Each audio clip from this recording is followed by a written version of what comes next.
somewhere ဖြေတာတော့ပြင်ပန်းနေเนาะစာရေးလောက်ရတယ်ဒါပေမဲ့somewhere ဖြေပြီးလို့ grade A တွေထွက်ခဲ့ပြီဆိုရင်ကြတော့စုတွေအများကြီးရတယ်ပေါ့လေเนาะအစ FC ကိုဖြေဖို့အစီအစဉ်မရှိဘူးပေါ့နော်ဖြေမယ်လို့ဆုံးဖြတ်ပြီးရဲ့အချိန်နဲ့ exam date နဲ့ကြာမှာ2လကျော်လောက်ပဲအချိန်ရှိတော့တယ်အဲ့ဆိုရင်ဆရာတို့အခုဒီမှာဆိုရင်ကျောင်းသားတွေကိုယ်တိုင်ကိုယ့်ရဲ့ experience တွေနဲ့ sharing လုပ်ပေးထားတယ်အများကြီးပဲပေါ့เนาะ okay အဲ့ဒီတစ်ခါကျရင်ဆရာတို့ကနည်းနည်းလေးexam content နဲ့မဆိုင်ဘဲနဲ့တခြားအကြောင်းအရာ fun topic လေးတစ်ခုပြောရအောင်เนาะဆိုတော့အကြောင်းသားတွေကိုသိစေချင်တာပေါ့เนาะဒါမှသာလင်ကိုလေးစူးစမ်းချင်တဲ့ဖြစ်ပါလေเนาะကျန်တဲ့သူတွေလည်းပဲအဲ့လိုမျိုးခံစားရမယ်လို့ဆရာတို့ယူဆပါတယ်ဆိုတော့နောက်တစ်ခုကကြတော့ဒါကတော့စုချတဲ့အပိုင်းပေါ့เนาะဆိုတော့ဆရာတို့သိတဲ့အတိုင်းပဲတစ်ချက်စုကဒီ Cambridge exam လေးမှာ grade A တွေနဲ့အောင်တဲ့ကလေးဆိုရင်ဒါတကယ်ကိုမှထိုက်တယ်နဲ့စုပြီးအများကြီးပေးရပေါ့လေနော်စုပေးပွဲတွေမှာလေအထူးသဖြင့် FCCA ဒီလို level တွေမှာ grade ရရင်ပို့ပြီးတော့မှဆရာကစုတွေချတယ်နော်ဘာလို့ဆိုတော့ဒီ level တွေကခက်လိုက်ခက်တယ်ပြီးတော့တောက်မျိုးကလည်းအသက်ကလေးတွေလည်းငယ်စားပေးရတယ်နော်ဆိုတော့ဒီအသက်ငယ်ငယ်လေးတွေမှာဒီလို level မြင့်တဲ့စာမေးပွဲတွေမှာ grade A တွေရအောင်ဖြေနိုင်ခဲ့ဆိုတော့ဒါဆရာကတေချာကြောင်းဘက်ကလည်းပြန်ပြီးတော့ appreciate လုပ်တာပေါ့လေနော်Good evening everyone Welcome to our panel discussion about your FCA exam taking experience. So I'm Sheikh Calvin, as you know, and I'll be the moderator of our discussion today. So before we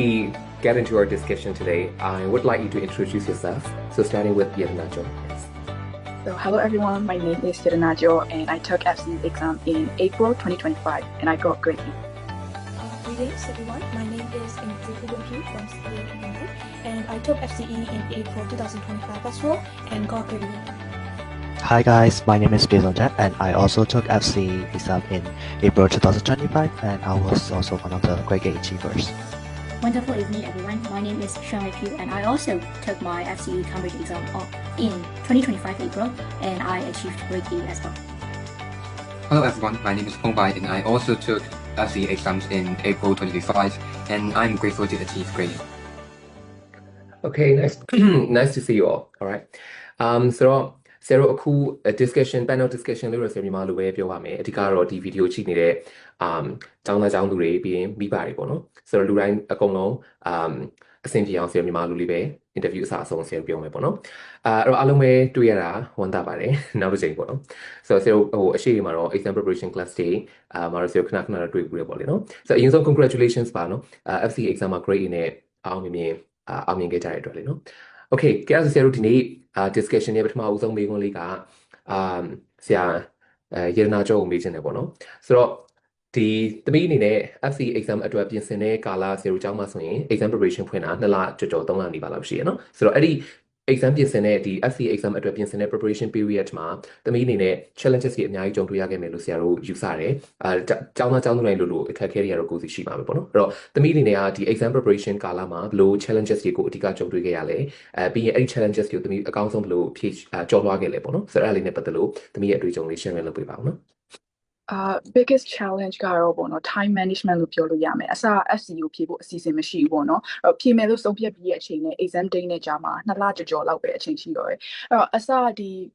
FC class တွေမှာတော့ကြာ part တွေကတစ်ခုချင်းစီလေ့ကျင့်တာများရပေါ့နော်အဲ့တော့ paper အစုံလိုက်လေ့ကျင့်တဲ့အချိန်မှာကြာတော့ဒီ time management ကိုတိတ်မကောင်းဘူးလို့ပြောလို့ရတယ်ပေါ့နော်ပထမတစ်ခေါက်နှစ်ခေါက်ဆိုလို့ရှိရင် writing ဆိုအချိန်မမီရမျိုးတွေရှိတယ်အဲ့ဒီအတွက်paper တွေတော်တော်များများတော့ practice လိုက်ရတယ်ပေါ့နော်နောက်ပြီးခုနပြောလို့ဒီအချိန်2လကျော်လောက်အတွင်းမှာကိုတက်နိုင်သမျှမိဘဟောင်းတွေအကုန်ဒီ practice materials တွေအကုန်လေ့ကျင့်ဖို့ကတော့တော်တော် struggle ဖြစ်လိုက်ရတယ်ပေါ့နော်အဲ့တော့ time management တော့နည်းနည်း challenging ဖြစ်တယ်လို့ထင်တယ်okay ကျောင်းတခြားကျောင်းသားတွေမှာလည်းအဲ့ဒီခက်ခဲတော့ရှိမှတင်တယ်နော် time management ဆရာတို့အတန်းထဲမှာလေ့ကျင့်တာကျတော့တစ်ပိုင်းချင်းစီခွဲပြီးတော့လေ့ကျင့်ကြတာပါညာဆိုလေ somewhere အတွက်ပြင်ဆင်တဲ့အခါမှာတော့somewhere ကျဆရာတို့ time allowance ကlimit နဲ့ပေးရဆိုတော့အဲ့ဒီအတွင်းပြအောင်ဖြေရတာလေဒါကိုအတွက်ပြင်ဆင်တဲ့နေရာမှာဒါဒီ challenge ဖြစ်နိုင်တယ် yes ဆိုတော့ကျန်တဲ့သူတွေမှာလည်းတခြားအခက်အခဲရှိမလို့ဆရာထင်တယ်ပေါ့နော်အဲ့တော့ရှွန်လဲဖြူအနေနဲ့ဆိုရင်ရောတခြားဘလို့အခက်အခဲရှိခဲ့လဲဒီ challenges တွေဘာတွေရှိခဲ့လဲပေါ့နော်တမီးဘလို့ overcome လုပ်ခဲ့လဲ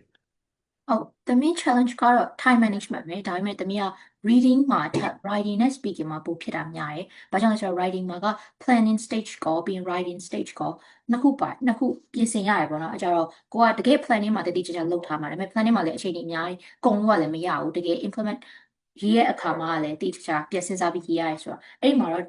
တပိုက်ချင်းစီကိုဘယ်လောက်ထိကိုကအချိန်ယူမလဲပြီးရင်တခြား prompt ကို9ခုရှိရဆိုရင်အနည်းဆုံး3ခုလောက်တော့ပြောတင်နေလို့ဆရာကြီးကပြောခဲ့3ခုတော့မဟုတ်ဘဲ2ခုနဲ့ပြီးသွားတဲ့ခါရှိအကြတော့တငယ်ချင်းတွေနဲ့လည်း practice ပြန်လုပ်တယ်ပြီးရင်တငယ်ချင်းတွေစီကလည်း okay ဒီနေရာမှာဆိုရင်ဘယ်လိုဘယ်အကြောင်းတွေပဲအဓိကထားပြောလဲဘယ်လိုစကားလုံးတွေသုံးပြီးပြောပါလဲဘယ်လိုမျိုး structure လုပ်ပြီးတော့ပေါ့နော် main point ဘယ်လိုမျိုးပြောပါလဲဆိုပြီးသူတို့စီကနေပြီးတော့အကြံဉာဏ်တွေယူရဲကိုနဲ့လည်းပြန်ပြီးတော့အချိန်မှတ်ပြီးတော့ပေါ့နော်အဓိကအချိန်မှတ်ပြီးလုပ်ပါလို့ပြောချင်ပါတယ်ဟုတ်ပါပြီအဲ့တော့ဒီတစ်ခေါက်ကျရင် 0 4 scale လေးစပြောရအောင်เนาะအဲ့တော့ 4 scale တစ်ခုချင်းစီမှာတောက်သမီးတို့ဘယ်လိုမျိုးကိုအကောင်းဆုံး handle လုပ်ခဲ့လဲเนาะ Samuel မှာဖြည့်ခဲ့တဲ့အတွေ့အကြုံတွေဘယ်လိုရှိလဲပေါ့လေအဲ့တော့အရင်ဆုံး reading နဲ့စလိုက်မယ်เนาะအဲ့ theory FCE reading က reading paper မှာဆိုရင်သူက PET နဲ့မတူတာဒီ PET မှာတော့ဒါ category တစ်ခုပဲ reading ဆိုတဲ့ category အောက်မှာပဲ zero ဖြည့်ရတာပေါ့เนาะဒါပေမဲ့ FCE ကနေစပြီးတော့မှ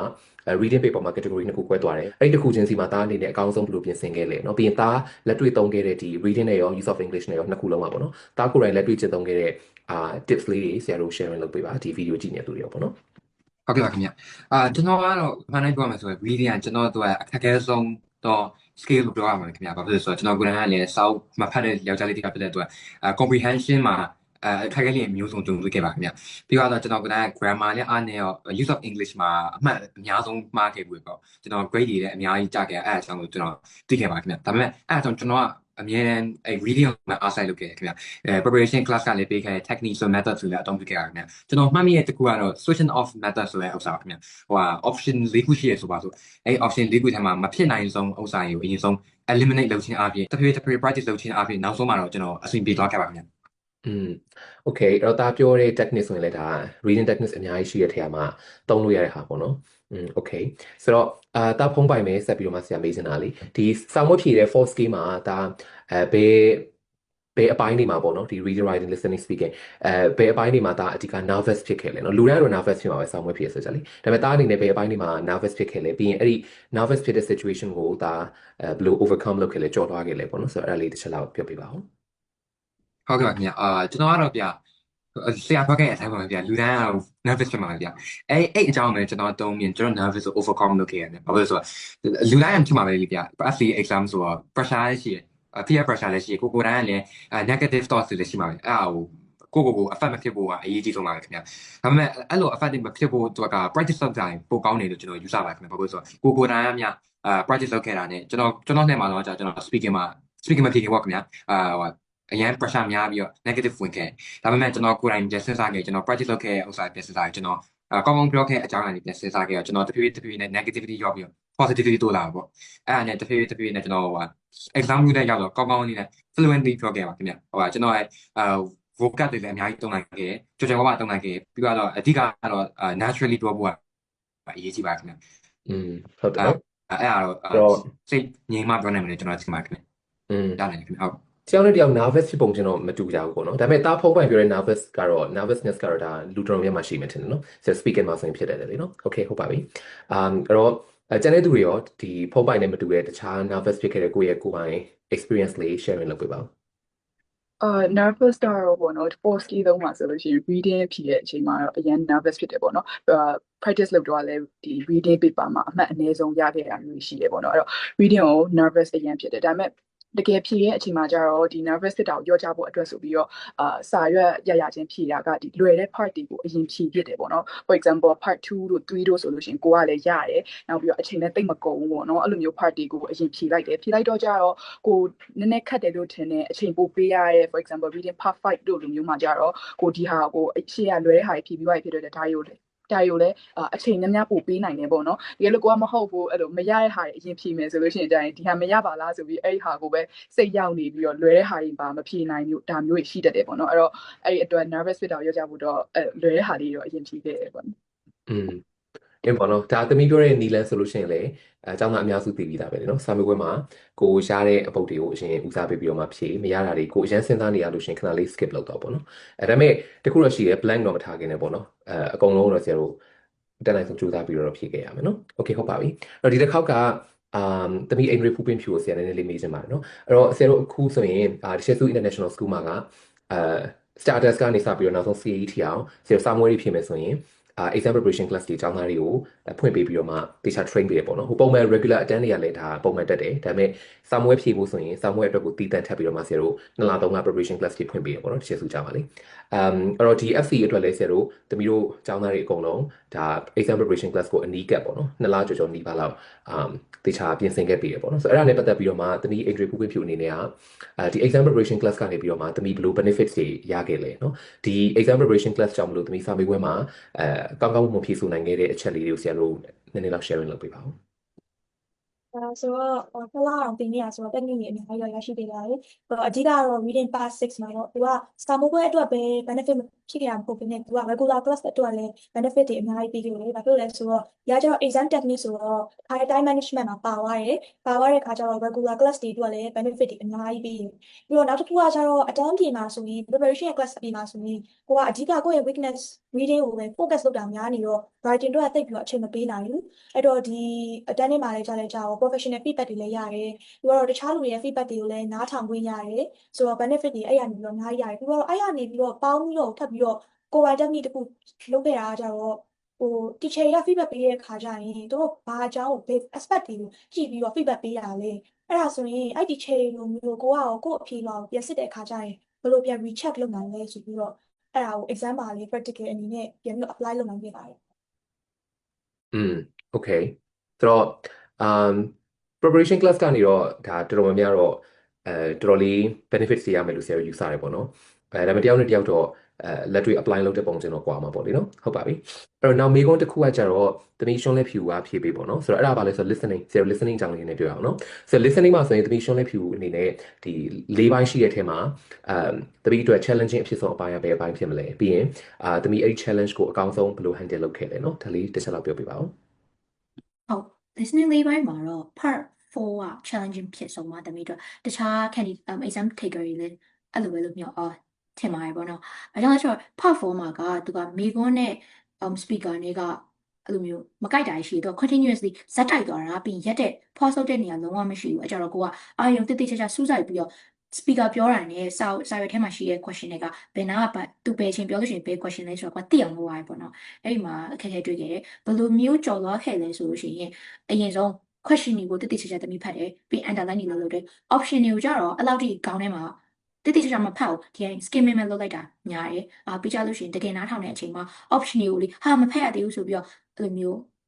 worry များနေမယ်အစား question ရဲ့ main point ကိုတိတိကျကျနားထောင်လိုက်တာများပါတယ်အိမ်မှာ practice contest မှာဘယ်လိုလုပ်ရမလဲဆိုရင်တမီလုပ်ခဲ့တာတော့တချင်းနားထောင်မယ်အစားပေါ့နော် listening test တွေအကုန်လုံးဒီအိုင်ကိုပကံစီနေရပဲဖြစ်ဖြစ်ထမင်းစားနေရပဲဖြစ်ဖြစ်သို့မဟုတ်တင်ချာတွက်နေရပဲဖြစ်အဲ့လိုနားထောင်လိုက်တယ်ပေါ့နော်အဲ့ကြတော့speaker ကြီးပြောတယ်သူရဲ့ delivery နဲ့သူတို့ဘယ်လိုမျိုးဒီလို main point ပြောတဲ့နေရာမှာသူတို့ဘယ်လိုစကားလုံးတွေတုံးလိုက်လဲသူတို့ကို trick လုပ်ရှင်တဲ့အခါမှာဘယ်လိုစကားလုံးတွေတုံးလိုက်လဲဆိုပြီးတော့ပို့ပြီးရင်းနှီးလာတယ်လို့ထင်ပါတယ်ဟုတ်ဒါတမီရဲ့ technique okay ဆိုတော့ကျန်တဲ့သူတွေရောဆရာ listening မှာchallenges တွေကိုစီရှိမယ်လို့ထင်တယ်ပေါ့နော်အဲ့ဒီမှာဆရာတခု highlight လုပ်ချင်တာက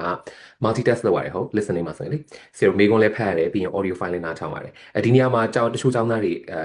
ကအခက်အခဲရှိရနော်တချို့တွေကဆရာ attention ကိုနှစ်ခုလုံးအာရုံစိုက်နေတဲ့သူတွေရှိရလေနော်မေးခွန်းဖတ်ရင်သူတို့ audio file ကိုလွတ်သွားတယ်ရှိတယ်audio file ပြောတာတွေကိုအာရုံစိုက်ပြီးနားထောင်နေရင်မေးခွန်းတွေမဖတ်ဖြစ်တော့ဘူးပေါ့ဆိုတော့ဒီအချိန်လေးကဒီကျောင်းသားတွေမှာလည်းအနေနဲ့များတော့ရှိခဲ့မယ်လို့ဆရာယူဆရပေါ့နော်ဆိုတော့အဲ့ဒါနဲ့ပတ်သက်ပြီးတော့တောက်သမီးတို့ handle လုပ်ခဲ့တဲ့ပုံစံလေးကိုဆရာတို့တစ်ချက်လောက် sharing လုပ်ပေးပါanyone ကြိုက်တဲ့သူဖြစ်လို့ရတယ်listening နဲ့ပတ်သက်ပြီးတော့ဆရာဒီလိုမျိုး multitasking ပါတော့ဒါသူ့ရဲ့ challenging အဖြစ်ဆုံးပိုင်းလို့ကျွန်တော်ပြောလို့ရတယ်ပေါ့နော်ဘာလို့လဲဆိုတော့ကျောင်းသားတွေအများစုလည်းအဲ့လိုမျိုးခံစားမိမှာပါဘာလို့လဲဆိုတော့သူကနှစ်ခုလောက်ကြတဲ့ပုံစံမျိုးဖြစ်နေအောင်အဲ့တော့အဲ့လိုမျိုးချိန်ကြလို့ရှိရင်ကျတော့ကျွန်တော်အနေနဲ့လုံးသိနေလို့ထင်တာပေါ့နော်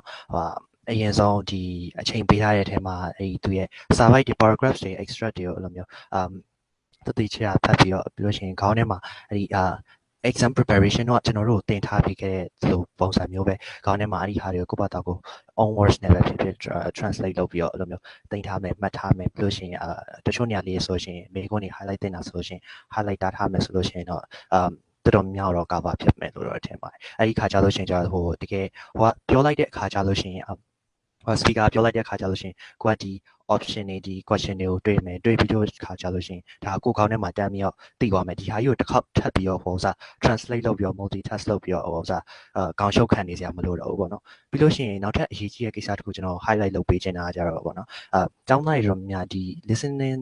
လုပ်တဲ့ခါကြလို့ရှိရင်သူတို့ခေါင်းထဲမှာအဲ့ဒီစာတွေကိုဖတ်တဲ့ခါကြလို့ရှိရင် monologue လေးတွေပေါ်လာတတ်တယ်ပေါ့နော်အဲ့ဒါတွေကို practice လုပ်နေတော့မှကြားနိုင်သမျှရအောင်ဖြောက်ဖို့ကြိုးစားပါပေါ့နော်နှမို့ဆိုရင်အဲ့ဒါဟို speaker ကပြောတဲ့content တွေကတွားရောပြီးတော့အဲ့လိုမျိုးကိုယ်လုံးလှည့်ချတယ်လိုက်သွားအောင်လို့ပြဿနာတွေတက်စေနိုင်တယ်ပေါ့နော်အဲ့တော့အဓိကကတော့အဲ့လိုမျိုး practice များများလုပ်ဖို့လိုတယ် practice ကိုလုပ်တဲ့အခါမှာလည်းသူရဲ့ exam format တိုင်း exam မှာပေးတဲ့အချိန်တိုင်းပေါ့နော်ဟိုဆိုဒီစာပိုက်ကိုsecond 45 second လောက်ပဲဖတ်ဖို့အချိန်ပေးဆိုတော့အဲ့ဒီအတိုင်းပဲရအောင် practice များများလုပ်သင့်တယ်လို့ကျွန်တော်အကြံပေးချင်ပါတယ်โอเคပါဟုတ်ကဲ့ပါเนาะအဲ့ဒါဆိုရင်ဆရာတို့အခုဒီမှာဆိုရင်ကျောင်းသားတွေကိုယ်တိုင်ကိုယ့်ရဲ့ experience တွေနဲ့ sharing လုပ်ပေးထားတယ်အများကြီးပဲပေါ့လေเนาะ okay အဲ့တော့ဒီတစ်ခါကျရင်ဆရာတို့ကနည်းနည်းလေးexam content နဲ့မဆိုင်ဘဲနဲ့တခြားအကြောင်းအရာ fun topic လေးတစ်ခုပြောရအောင်เนาะဆိုတော့အဲ့ဒါပါလေဆိုတော့စာမွေးတွေဖြေတာတော့ပြင်ပန်းနေเนาะစာရေးလုပ်ရတယ်ဒါပေမဲ့စာမွေးဖြေပြီးလို့ grade A တွေထွက်ခဲ့ပြီဆိုရင်ကြတော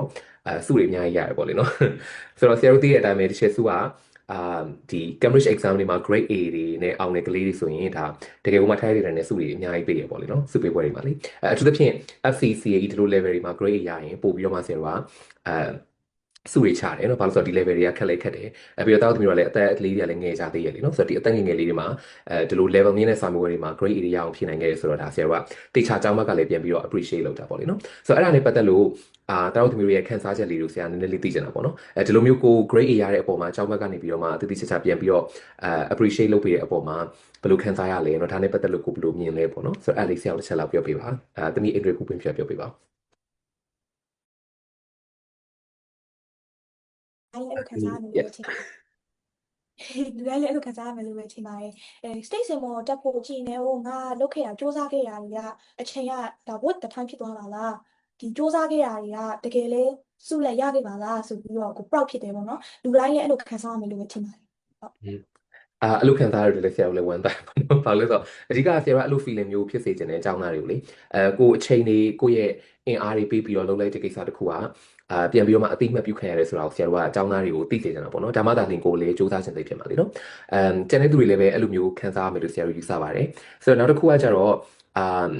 ့ဒါကတော့စုချတဲ့အပိုင်းပေါ့နော်ဒါပေမဲ့စုအပြင်ဆရာတို့ကတခြားသော supporting တွေလည်းဆရာတို့ကျောင်းဘက်ကနေအများကြီးလုပ်ပေးတာတွေရှိတယ်ဥပမာ preparation class တွေဖွင့်ပေးတာတွေเนาะပြီးဆရာတို့ individual consultation လုပ်တာတွေပြီးအချိန်ပိုတွေခေါ်ပြီးတော့မှစာရေးသင်ပေးတာတွေเนาะစာမွေးနှမ်းနေတဲ့အခါမှာ revision တွေပြန်လုပ်တာတွေဆိုတော့အများကြီးပဲပေါ့လေအဲ့တော့ဒီတစ်ချက်စုကျောင်းကနေပြီးတော့မှဒီတောက်သမီးတို့ရဲ့စာမွေးဖြည့်တဲ့ကိစ္စနဲ့ပတ်သက်ပြီးတော့ supporting တွေအများကြီးပေးတဲ့အပေါ်မှာ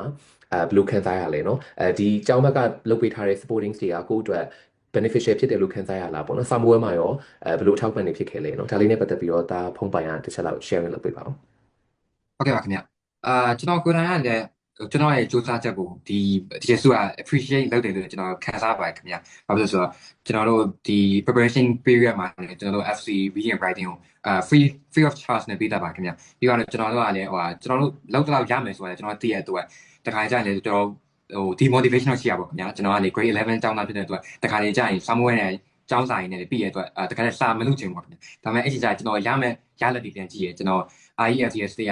100% scholarship လို့ပါလို့ရတော့ကျွန်တော်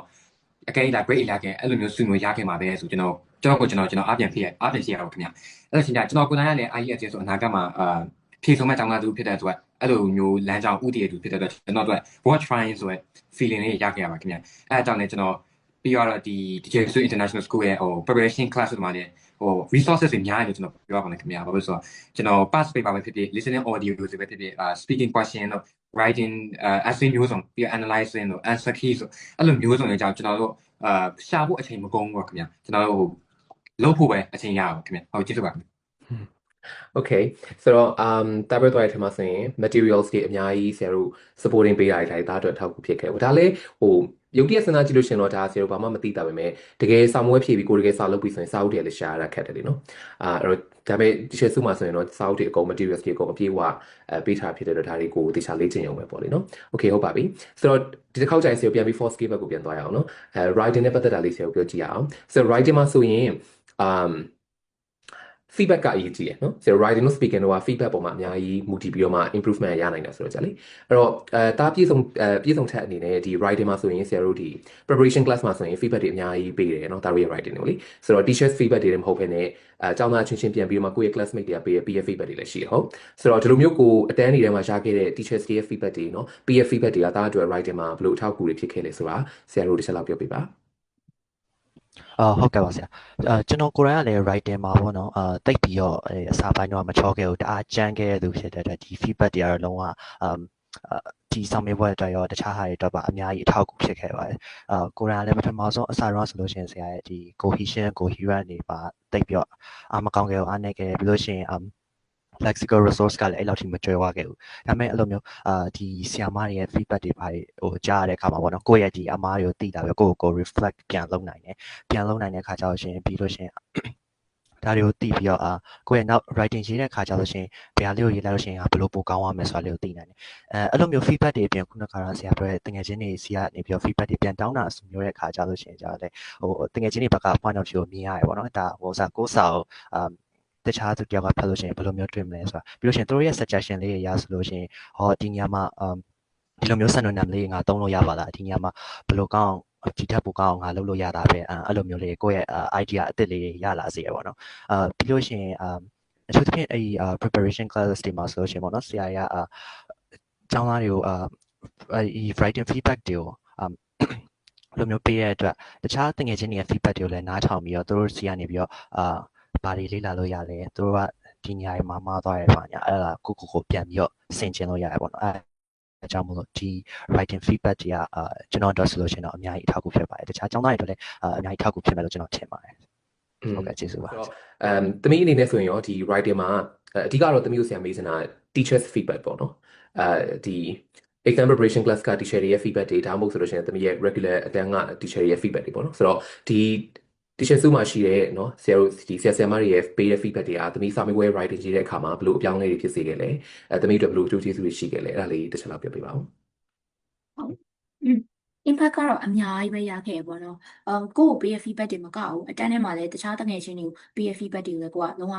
one on one ကြားရတယ်ပေါ့နော်အဲကြတော့ကိုယ့်ရဲ့အမှားကိုယ့်ရဲ့ mistake ကိုတခြားတငယ်ချင်းတွေရဲ့ mistake ကိုပြီးတခြားတငယ်ချင်းရဲ့ mistake မဟုတ်ဘဲနဲ့သူတို့ဆရာကနေပြီးတော့အိုးဒီ sentence ကိုတုံးလိုက်လို့ဒီကအရင်ကြိုက်သွားရဲဆိုပြီးတော့ဆရာပြောလို့ရှိရဲဒါတော်တော်လေးကောင်းတယ်သူကဒီအပိုက်မှာဆိုရှင်ဘာတွေတုံးခဲ့လို့ဒီလောက်ကောင်းနေရတယ်ဆိုပြီးတော့ဆရာကြီးကပြောပြရဲအဲကြတော့တငယ်ချင်းတွေရဲ့ compliment ဆရာရဲ့အချက်တွေ mistake တွေကိုယ့်ရဲ့ mistake တွေကိုပေါင်းပြီးတော့ပြန်ပြီးတတိချာလေးလာတင်ခဲ့ရတယ်ပေါ့နော်အဲ့ဒီအချိန်မှာတမီဘာကိုပို့ပြီးတော့အလေးထားပြီးပြောချင်တယ်ဆိုတော့ planning လုပ်တာပါ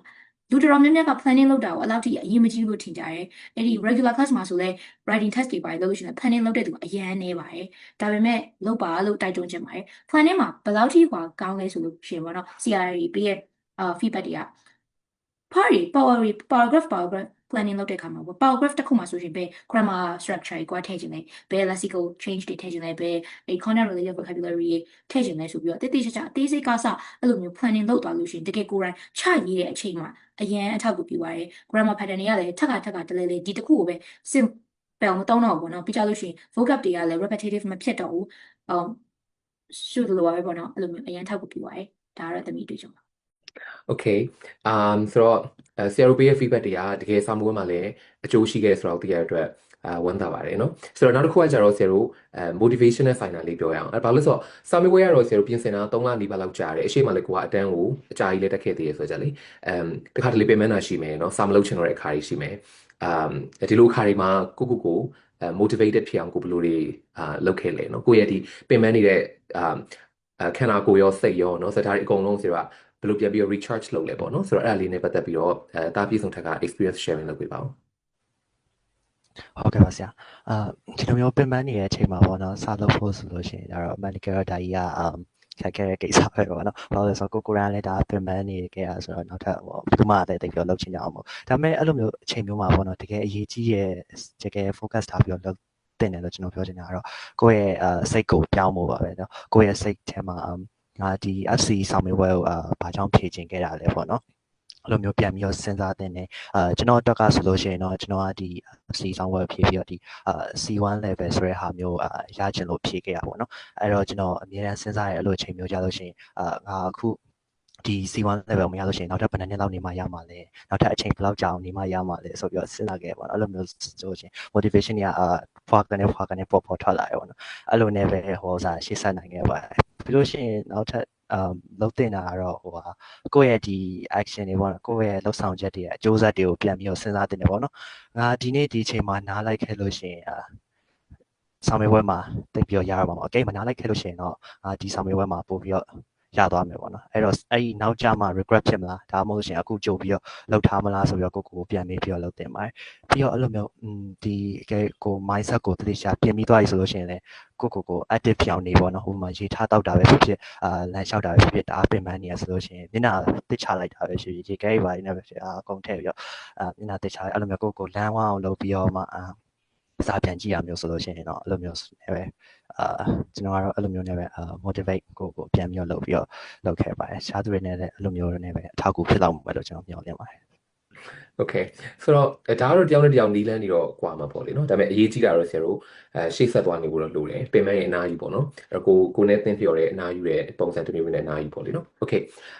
အဲ့ဒီတစ်ခေါက်မှာဆရာတို့က 4 skill ထဲမှာနောက်ဆုံးကျန်နေတဲ့ speaking လေးနဲ့ပတ်သက်လို့ဆရာမေးခွန်းလေးနည်းနည်းမေးကြည့်ချင်တယ်သမီးရနာကြောဖြေပေးပါဒီမေးခွန်းလေးကိုနော်အဲ့တော့ဆရာတို့ကဒီတကယ် real speaking exam မှာဆိုရင် examiner နဲ့ face to face နည်းနည်းချင်းစာရင် in person ဖြေရတဲ့ experience နဲ့အတန်းထဲမှာဆရာတို့ဒီ virtual ဆရာတို့ online class ဆိုတော့Zoom ထဲမှာ Microsoft Teams ထဲမှာ virtual legion နဲ့ experience เนี่ยတော်တော်လေးကွာမယ်လို့ဆရာတို့ထင်တယ်။အဲ့တော့သမီးအနေနဲ့တကယ်စာမေးပွဲမှာ in person ဖြေတဲ့အခါမှာဘယ်လိုမျိုးကိုတွေ့ကြုံခဲ့ရလဲเนาะပြီးဘယ်လို challenges တွေရှိခဲ့လဲသမီးအဲ့ဒီ situation ကိုအကောင်းဆုံး handle လုပ်ဘယ်လိုလုပ်ခဲ့လဲပေါ့နော်အဲ့ဒါလေးပြောပြပါဦးဒီ virtual practice နဲ့ real speaking test ကွာရပေါ့နော်အဓိက partner အစပေါ့ကိုနဲ့တူဖြေရဲ့ partner classmate တောင်မဟုတ်ဘူးပေါ့နော် stranger ဆိုတော့communication error တွေကတော့နည်းနည်းရှိနိုင်တာပဲပေါ့နော်အဲ့ဟာကိုနည်းနည်း short ချဖို့အတွက်ဒီ exam room နဲ့မဝင်ခင်မှာပေါ့နော်နည်းနည်းသူနဲ့စကားလေးပါလေးနည်းနည်းပြောကြည့်ပေါ့နော်personal question လေးပါလေးမေးကြည့်ပေါ့နော်ဒီ exam ထက်ဖြေတဲ့အချိန်မှာကြာဘယ်လိုပဲပြောဒီ exam atmosphere ကြောင့် nervous ဖြစ်တာတော့ရှိမှာပဲပေါ့နော် especially ဒီ interlocutor ကိုနဲ့တခါမှမသိဘူးတဲ့သူမျိုးဆိုတော့အခန်းထဲမှာ practice ရင်ဘယ်လိုပဲဖြစ် classmate ဒီ teacher တွေနဲ့ကိုနဲ့ရှင်းပြီးသားဆိုတော့သူတို့နဲ့ communicate ဖို့ကဘယ်လောက်မှအရင်အားထုတ်စရာမလိုဘူးပေါ့နော်ဒါပေမဲ့ဒီတကယ် exam ဖြေရဲ့အခါမှာကြာ partner နဲ့ကိုမေးတဲ့ interlocutor နဲ့တော်တော်communicate လုပ်ယူရမယ်ပေါ့နော်အဲ့လိုမျိုးလုပ်ယူတဲ့အခါမှာကြာတော့ဒီသူမေးရဲ့မေးခွန်းကြီးပဲဖြေတာတဲ့အဲ့လိုနည်းနည်းပေါ့နော်atmosphere lively လေးဖြစ်အောင် response လေးလုပ်မယ် facial expression လေးသုံးလို့ရှိရင်တော့examiner လည်းပိုကြိုက်တဲ့ပုံစံလေးပေါ်ရပေါ့နော်အဲ့တော့nervous ဖြစ်တာကို short ချပြီးတော့အဲ့လိုနည်းနည်းပေါ့ပါလေးဖြေတာတော့ပို့ပြီးတော့အထောက်အကူဖြစ်တယ်လို့ထင်တယ်ပေါ့နော် zero ဟို in person ဆိုရင်တော့ examiner နဲ့ကိုယ်နဲ့ meditation တိုင်းတွေ့နေရဆိုတော့နည်းတော့ shake မှာပေါ့နော်အဲ့ pressure တော့နည်းငယ်တော့ရှိနိုင်တယ်ဒါပေမဲ့ခုနသမီးပြောတဲ့ဒီလန်အတိုင်းကျင့်သုံးမယ်ဆိုရင်တော့ဒါကိုယ်တိုင်လည်း pressure ရောမယ် examiner နဲ့ကိုယ်နဲ့ကြားထဲမှာလည်းပို့ပြီးတော့friendly ဖြစ်တဲ့ experience ပို့ရမှာပေါ့လေနော်ဒါဆိုရင်တော့ကိုက pressure လည်းနေမယ်တိတ်ပြီးတော့ tension လည်းမရှိဘူးဆိုရင်ဒါ speaking က performance ပိုကောင်းနိုင်တယ်လေနော် okay ဟုတ်ပါပြီအဲ့တော့နောက်မေးခွန်းတစ်ခုကကြတော့ဆရာတို့သမီး English ဖူးပွင့်ဖြူဖြေပေးပါနော်သမီးဒီ speaking test ဖြေခဲ့တော့မှသမီးအတွက် challenging အဖြစ်ဆုံးအပိုင်းပဲအပိုင်းဖြစ်ခဲ့လေသမီးအဲ့ဒီ challenge ကိုဘယ်လိုနည်းလမ်းတွေသုံးပြီးတော့မှကျော်လွှားခဲ့လဲနော်ဆိုတော့ပြောပြပါဦး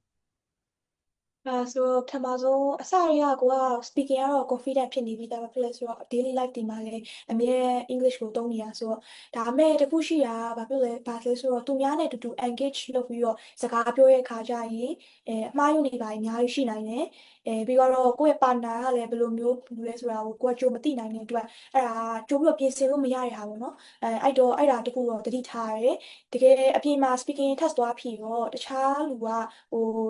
surrounding ကလည်းနည်းနည်းတိတ်ဆိတ်ပြီးတော့ tension တွေများနေတဲ့အခါကျတော့သူတို့ကလည်း nervous ဖြစ်နိုင်တာထင်တယ်အဲ့တော့ speaking ပြောတဲ့အခါမှာနည်းနည်းချစ်တာတွေပါရှိတယ်ဒါပေမဲ့တူစကားပြောတဲ့အခါကျတော့ time management ကလည်းအရေးကြီးတယ်ဆိုတော့အဲ့လူကိုတ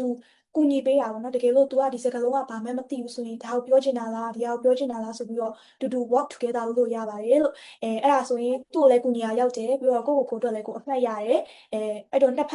ဖက်ညီ benefit တွေရတာပေါ့နော်အဲ့ဒါကြောင့်မလို့ flow နဲ့တူသွားနိုင်အောင်လို့learn လုပ်ဖို့အတွက် recommendation ပေးပါတယ်သမီးပြောသွားတဲ့အထက်မှာအဓိကဆရာဘာကို highlight လုပ်ချင်လဲဆိုတော့တော်တော်များများဆရာ speaking test ဖြေတဲ့အခါမှာလေ speaking test တစ်ခုလုံးရဲ့ primary foundation ကို main နေတဲ့ကြတယ်ပေါ့နော်တစ်ခါတလေအဓိကဆို speaking ဖြေလို့ရှိရင် grammar vocabulary pronunciation တွေဒါတွေလည်းအရေးကြီးတာဟုတ်ပေမဲ့ပထမဆုံး primary goal က communication လုပ်နိုင်ဖို့အရေးကြီးရယ်နော်အဲ့တော့ခုနသမီးအိမ်ရီဖူးပင်းဖြေပြောသွားသလိုကိုက session 3တွေ session 4တွေမှာကိုနဲ့အတူတူဖြေတဲ့ partner နဲ့ discussion လုပ်ရတဲ့အခါမျိုးတွေမှာဆိုရင်မေးခွန်းဖြေနိုင်ဖို့ဆိုတာလည်းအရေးကြီးသလိုကိုယ့်ရဲ့ partner နဲ့ကောင်းကောင်း communicate လုပ်ဖို့ကလည်းအရေးကြီးရတယ်နော်အဲ့တော့ခုနသမီးပြောသလိုမျိုးကို partner အခက်အခဲရှိနေရင်ကိုကဝင်ပြီးတော့မှသူ့ကိုအကူအညီပေးတာမျိုးเนาะ assist လုပ်တာမျိုးဒါမှမဟုတ်ဆိုလို့ရှင်လေကို partner hesitate ဖြစ်နေဆိုလို့ရှင်ကိုကနည်းနည်းလေးinitiate လုပ်တာမျိုးပေါ့เนาะဆိုတော့ဒါတွေဆိုလို့ရှင်ဒါ communication လုပ်တာပဲဖြစ်တဲ့အတွက်ကြောင့်မလို့ဒါကိုကိုယ်တိုင်လည်း performance ကောင်းတယ်ကိုယ့်ရဲ့ partner လည်းပို့ပြီးတော့မှအဆင်ပြေတယ်ပေါ့လေနော် okay test တစ်ခုလုံးမှာ reading writing speaking listening เนาะဒီ exam တစ်ခုလုံးမှာဒါ enjoy အဖြစ်ဆုံးscale ကဘာဖြစ်မလဲเนาะပြီးလို့ရှိရင်ဒါအနေနဲ့ဒီ enjoyable အဖြစ်ဆုံးဒီ software တစ်ခုလုံးမှာဘယ်အပိုင်းကဒါအတွက် enjoyable အဖြစ်ဆုံးလဲနှစ်ပတ်ကြောင်လဲပြောပါဦးဟုတ်ကဲ့ပါခင်ဗျာကျွန်တော်တော့ရတော့ဗျာenjoy ဖြစ်ဆုံး speaking skill ပါခင်ဗျာကျွန်တော်ကိုယ်တိုင်ကလည်း confident ဖြစ်တဲ့ skill လို့ပြောရပါခင်ဗျာကျွန်တော်ကလည်းpractice လည်းလုပ်ခဲ့လို့ preparation period မှာလည်းကျွန်တော်fellow candidates နဲ့လည်း preparation လုပ်ခဲ့ပြီး practice လုပ်ခဲ့ပြီးတော့ preparation class မှာလည်းအဲ့လိုမျိုးအခွင့်အရေးပေးခဲ့တဲ့အတွက်ကျွန်တော်ဟို exam day ရောက်တော့လည်း confidently ဖြစ်ခဲ့ပါကိုယ်တိုင်ကပြောနိုင်မယ်လို့ယုံကြည်ခဲ့ဒါပေမဲ့exam ခုနဲ့ဝင်ခင်တော့ခဏတော့negative thoughts လို့ဝင်တာပေါ့ခင်ဗျာဒါပေမဲ့ဖြေခဏကြီးကြရတယ်ကိုပြန်ပြီးတော့လုံနိုင်တယ်လို့ပဲပြောပြီးတော့ပဲ positive thinking လုပ်ရမှာခင်ဗျာဟုတ်ကဲ့ဟုတ်ပါပြီအဲ့ဒါဆိုရင်ဆရာတို့အခုအားလုံးပဲဆရာရဲ့မိကွန်းတွေကိုဖြည့်ပေးတဲ့အတွက်ကျေးဇူးတင်ပါတယ်နော်အဲ့တော့နောက်ဆုံးမိကွန်းလေးတစ်ခုကတော့ဒါတောက်သမီးတို့အားလုံးတယောက်ကိုအဖြေတစ်ခုစီဖြည့်ပေးပါနော်ဒီမိကွန်းကဆရာတို့ဒီဗီဒီယိုကြည့်နေတဲ့ FC စာမေးဝင်ဖြည့်မဲ့ကျောင်းသားတွေပြီးရင်ကျောင်းသားမိဘတွေပေါ့နော်ဆိုတော့တို့တွေအကုန်လုံးအတွက်ပေါ့လေအဲ့တော့အဲ့မိကွန်းကဘာလဲဆိုတော့တောက်သမီးတို့အနေနဲ့ကိုရိုင်းကလည်း FC စာမေးဖြည့်ခဲ့ပြီးပြီ grade A လည်းရထားတယ်ဆိုတော့ဒီကိုယ့်ရဲ့ experience ကနေတဆင့်တခြား FC စာမေးဖြည့်ဖို့အတွက်ပြင်ဆင်နေတဲ့ကျောင်းသားတွေတို့ရဲ့မိဘတွေပေါ့နော်ဆိုတော့တို့တွေကိုကိုယ်အနေနဲ့ sharing လုပ်ပေးခြင်းနဲ့ exam knowledge တော့၎င်းဒါမှမဟုတ်ရင် tips တော့၎င်းပေါ့နော်တစ်ခုနှစ်ခုလောက်လေးဆရာကိုတယောက်ချင်းစီ sharing လုပ်ပေးပါဟုတ်ကဲ့ဆရာအရင်ဆုံးကျွန်တော်အကြောင်းသားတွေနဲ့မိဘတွေအတွက်အဓိကအပြင်exam candidate တွေအတွက်ပေါ့နော်လေးနဲ့ထားပြီးတော့ပြောချင်တာလေးကတော့ဒီ FC exam ဆိုတဲ့ဟာကြီးတော့တအားကြီးကြောက်မနေပါနဲ့ဒါကြီး intimidate ဖြစ်မနေပါနဲ့လို့ဒါကြီးကလောက်ထိကြောက်စရာကောင်းတဲ့ဟာကြီးမဟုတ်ပါဘူးပေါ့နော်ကိုတကယ်စူးစမ်းထားမယ်ကိုတကယ် plan သေချာဆွဲထားမယ်ပြီးလို့ရှိရင်သေချာconstantly စူးစမ်းနေမယ်ဆိုလို့ရှိရင်ဒါအချိန်တန်လို့ရှိရင်ကိုယ့်ရဲ့ goal ကတော့ရမှာပါပဲလို့ကျွန်တော်ပြောချင်ပါတယ် Okayဆိုတော့ကျောင်းသားတွေတော်တော်များများ FC exam ဖြေတဲ့ခါကျရင်တော့ nervous ဖြစ်ကြမှာပဲဆိုတော့မဖြေခင် confidence ကို build up လုပ်ဖို့ကြိုးစားပါဘာဖြစ်လဲဆိုတော့ confidence is the key ပါဒါပေမဲ့ overly confident ကြတော့လည်းအရင်မကောင်းပြန်ဘူးကိုကPET မှာ A ရထားတော့လဲ FCE ရဲ့ PET ရဲ့အရန်กว่าတယ်ပေါ့နော် huge transition ပဲဖြစ်တဲ့အတွက်ကိုကလည်းဒါတော့လဲ practice တွေအများကြီးလုပ်သင့်ပါတယ်တမီးတို့ဆိုရင်တော့ဟို CE practice test တွေပါတစ်ခါလေးလုပ်ခဲ့တယ်ဘာဖြစ်လို့လဲဆိုတော့ကိုက lower level ဟာကိုဖြေတော့မယ်ဆိုရင်အဲ့ဒါအရန်လွယ်သွားပြီဖြစ်တဲ့အတွက်အဲ့ဒါတခုလည်း recommendation ပေးနိုင်ပါတယ်ဒါပေမဲ့လူတိုင်းတို့ကအဲ့ technique ကအလုံးမလုပ်တာလေးရှိတယ်ပေါ့နော်အဲ့တော့လုပ်တဲ့ဖြစ်နိုင်တဲ့လူတို့ကတော့လုပ်ဖို့ recommendation ပေးပါတယ်ဟုတ်ကဲ့ပါသမီးကတော့အဲ့ပြောချင်တာကတော့ခဏက injury ပြောခဲ့တဲ့သူပဲ overly confident ဖြစ်နေပေါ့နော်ကျွန်တော်ကဒီအပိုင်းအရင်ရရဆိုပြီးတော့ဘာမှ practice မလုပ်ဘဲနဲ့မရရကြီးပဲ focus လုပ်နေလို့ရှိရင်လည်းအဲ့ဒီ over confident ဖြစ်သွားတဲ့အပိုင်းလွတ်သွားနိုင်ရင်ပေါ့နော်ဒါ personal experience အနေနဲ့ပြောပြတာပါပြီးရင်နောက်တစ်ခုကအပြည့်မကြည့်ပါနဲ့ပြီးရင် procrastinate လုံးဝမလုပ်ပါနဲ့ဟာ exam paper ရှာရအောင်မယ်ဆိုပြီးတော့မတွေးပါနဲ့ CRE ကအကုန်လုံး resource တွေကိုပေးပြီးသားပါ Teams တဲ့ဝင်ပြီး file နဲ့ဝင်ပြီးတော့ click လိုက်တာနဲ့အကုန်လုံး practice လုပ်လို့ရပါတယ်ပြီး procrastinate မလုပ်နဲ့လို့ပြောတာmotivation တစ်ခုပေးမယ်နော်ကိုကဒါကိုယ့်ရဲ့ future မျိုးပြင်းမြင်ကြည့်လိုက်ပေါ့နော်ကိုယ့်ရဲ့အနာဂတ်မှာခုချိန်ပြင်းမြင်ကြည့်လိုက်ဟာဒီချိန်မှာလုပ်ခဲ့လိုက်ရမှာဆိုနောင်တရနေမယ်စားဒီချိန်မှာဒီလိုမျိုး temporary stress ကိုကြော်သွားနိုင်ခဲ့တာအရင်ကောင်းတယ် good job ဆိုပြီးတော့အဲ့လိုဘယ်အောင်ပြောချင်လဲပေါ့နော်ကိုယ့်စိတ်ကိုပြန်တွေးဒါ temporary stress ပဲ exam ရှိရတဲ့ exam stress ကတော့ရှိမှာပဲအဲ့ဒါယူမလို့ချင်ဘူးဆိုတော့မရဘူးဒါပေမဲ့ဒါကိုဘယ်လိုကောင်းစွာကြော်လဲရမယ်ကိုယ့်ရဲ့ future မျိုးဘယ်လို proud ဖြစ်အောင်လုပ်ရမလဲအဲ့ဒါတွေးရပါမယ်အဲ့ဒါကြောင့်မလို့တိတိကျကျကြိုးစားပါကိုယ့်အတွက်ကောကိုယ့်တချေအတွက်ကောကိုယ့်ရဲ့မိသားစုအတွက်ကောပြီးရင် your reputation အတွက်ကောကြိုးစားပါဟုတ်ဒါကတော့တမီးနောက်ဆုံးပြောချင်တဲ့စကားပဲ Okayဘောနော်ဒီ FCE ဖြေရမယ်ဆိုလို့ရှိရင် practice ကတော့လုပ်ရမှာပဲပေါ့နော် practice ကတက်နိုင်တဲ့လောက်တော့အများဆုံးလုပ်တင်တယ်လို့ထင်တယ်ဘာဖြစ်လို့လဲဆိုတော့ဒါမှ exam situation ကိုလည်း already used to ဖြစ်နေမှာပေါ့နော်ဒီလို practice လုပ်ပြီးသွားပြီဆိုလို့ရှိရင်လည်းဒီ reading တို့ writing အကုန်ပေါ့နော် skills အကုန်လုံးမှာကိုမှားခဲ့တဲ့ဟာတွေကို feedback ရခဲ့တဲ့ဟာတွေကိုတေချာလေး note down လုပ်ထားဖို့တော့အရေးကြီးရလို့ထင်တယ်ပေါ့နော်ဒီတိုင်းကိုက practice လုပ်တယ်လုပ်ပြီးရင်မပြီးဘူးပေါ့နော်အဲ practice မှာကိုတေချာပြန်ကြည့်ပြီးတော့မှားတဲ့ဟာလေး note down လုပ်ထားမှ exam နည်းရင်ပဲဖြစ်ပြန်ကြည့်လို့ရှိရင် ဒီနေရာ improve ဖို့လိုတယ်ဒီဟာကိုဒီဟာကိုသတိထားရမယ်ဆိုတာသိမှာပေါ့နော်အဲ့တော့ note down တော့ပြန်ပြီးတော့ပေါ့နော်ဒီ practice ရတဲ့ဟာကိုပြန်လုပ်ထားပါလို့ ဟုတ်ဗျာကျွန်တော်ပြောချင်တဲ့အကြောင်းအရာတော့ဗျာအကောင့်စုစူးစမ်းပါpreparation class မှာ share ပေးရဲ့ methods တွေကိုလည်းချရေးပါပြီးတော့ပြန်ပြီးခေါင်းထဲမှာလည်းမှတ်ထားပါ practice လုပ်ရင်လည်းဖြစ်ဖြစ်စာမွေးဖြေလည်းဖြစ်ဖြစ်အဲ့ methods တွေကိုအသုံးပြုပါအသုံးဝင်တော့ဗျာကိုယ့်ရဲ့အမှတ်ကိုစင်နိုင်တဲ့ methods တွေဖြစ်နိုင်တဲ့ဖြစ်တဲ့အတွက်အကောင့်ဆုံးစူးစမ်းရင်ကျွန်တော်နှိုးဆော်ပါခင်ဗျာပြီးတော့ဒီလိုနဲ့ပဲအကောင့်ဆုံးလုပ်ပြီးတော့ကိုစိတ်အားထက်သန်စွာနဲ့အားထုတ်ခွန်ဆိုင်စူးစမ်းမယ်ဆိုရင် grade ရပါမယ်လို့ကျွန်တော်အားမခံနိုင်ခင်ဗျာOkay ဟုတ်ပါပြီအဲ့တော့ theory ရဲ့ဒီနေ့ panel discussion လေးကတော့ဒီလောက်ပဲပေါ့နော်အဲ့တော့တောက်သမီးတို့တယောက်ချင်းစီရလဲကိုယ့်ရဲ့ experience ကိုအကောင်းဆုံး sharing လုပ်ပေးသွားတယ်ပြီးရင်knowledge sharing တွေလည်းအများကြီးလုပ်ပေးသွားတဲ့အတွက်ဆရာတို့ဘက်ကလည်းကျေးဇူးအများကြီးတင်ပါတယ်နောက်ပေါ့နော်နောက်ထပ်ဆက်ပြီးတော့မှကိုဖြေမဲ့စာမေးပွဲတွေCAE IELTS နော်အင်္ဂလိပ်စာနဲ့ပတ်သက်လို့ပေါ့လေဒါမှမဟုတ်ဆိုလို့ရှိရင်လည်းတခြားသောစာမေးပွဲတွေအကုန်လုံးမှလည်းအကောင်းဆုံးအမှတ်တွေနဲ့ကိုလိုချင်တဲ့ grade တွေလိုလိုကူကူနဲ့ရပါစေလို့ဆရာတို့ဘက်ကဆုတောင်းပေးပါတယ်နော်အဲ့ဆိုဆရာတို့ရဲ့ဒီနေ့ဗီဒီယိုလေးကတော့ဒီလောက်ပါပဲဆရာတို့အခုဒီ panel discussion ကနေတစ်ဆင့်စာမေးပွဲ FC exam ဖြေဖို့စဉ်းစားနေတဲ့ကျောင်းသားတွေကျောင်းသူတွေပြီးရင်စာမေးပွဲဖြေဖို့ပြင်ဆင်နေတဲ့သူတွေပေါ့နော်ဒါမှမဟုတ်ဆိုလို့ရှိရင်လည်းကျောင်းသားမိဘတွေပေါ့အကုန်လုံးအသိပညာဗဟုသုတတစ်ခုခုရပါမယ်လို့ဆရာတို့ပြောလင်းပါတယ်ဒီနေ့ discussion ကိုတက်တက်ကြွကြွနဲ့ပါဝင်ပေးတဲ့တောက်သူမျိုးတယောက်ချင်းစီရမယ်ဆရာတို့ကျေးဇူးတင်ပါတယ် okay အဲ့ဆိုဆရာတို့ဒီနေ့ကတော့ဒီလောက်ပါပဲအားလုံးကျေးဇူးတင်ပါတယ် bye bye